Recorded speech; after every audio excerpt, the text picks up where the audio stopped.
Oy, Erwin Tolfo, nalipat na ba sa mukha mo yung kalyo mo sa paa? Sobra na kasi ang tigas na mukha mo eh. Bakit ka magkukundi ng lihitimong Blue Ribbon Committee? Bakit? Binoto ka ba ng 13?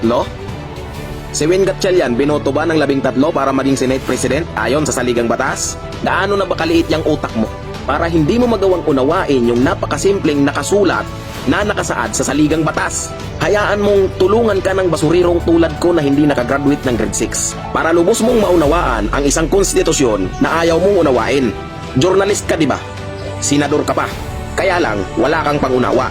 Kahit simpleng mamamayan lang, hindi mo naman kasi kailangan maging abogado o senador para maintindihan mo ang saligang batas at konstitusyon. Kaya lang, sa sitwasyon nyo at sa mga ginagawa ninyo, wala kayong pakialam sa konstitusyon kasi ang gusto nyo posisyon para mapigilan ang investigasyon sa korupsyon na kung saan dawit ang mga pangalan ninyo. Madaling maintindihan kung ano ang nakasaad sa ating batas. Ayon sa 1987 Constitution, Article 6, Section 16, malinaw na nakasaad na ang Senado ay binubuo ng 24 na senador.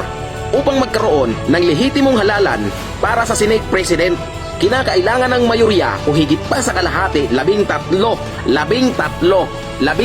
hindi 12.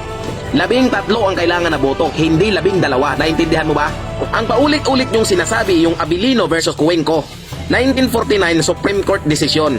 Ito yung madalas nyong banggitin, di ba? Ito yung butas na ginagawa ninyo para ipagpilitan yung 12 boto at ikundinang kayo ang lehitimo.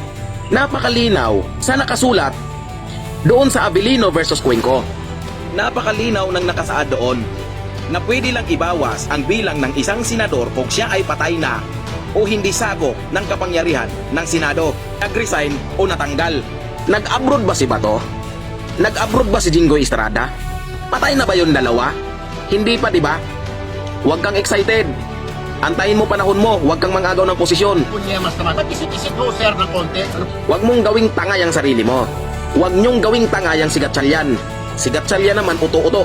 Umayag sa gusto nyong gawin na bindalo. Hindi ba't hindi rin naman tinanggal sa pwesto si Bato at si Jinggoy Estrada? Hindi rin sila nag-resign.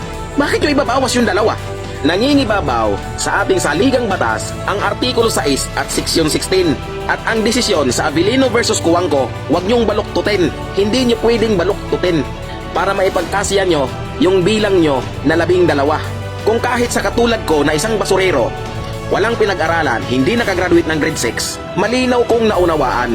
Pero bakit kayo hindi nyo kayang unawain? Dahil ba mas mahalaga na maagaw nyo ang posisyon at mapigilan ang investigasyon sa flood control, corruption? Kaya huwag kang magtapang-tapangan dyan sa Senado. Huwag kang nagbabanta-banta na kala mo kung sino ka. Dahil ang kailangan dyan sa Senado, hindi katapangan, kaalaman, tsaka utak. Wala ka sa gera, nasa Senado ka. Kaya tigilan mo na yung pagbabanta-banta mo. Kapag tatapang-tapangan mo, harapin mo na lang at sagutin. Kapag itinuro ka na ng 18X Marines, ay tinuro ka na pala, sorry.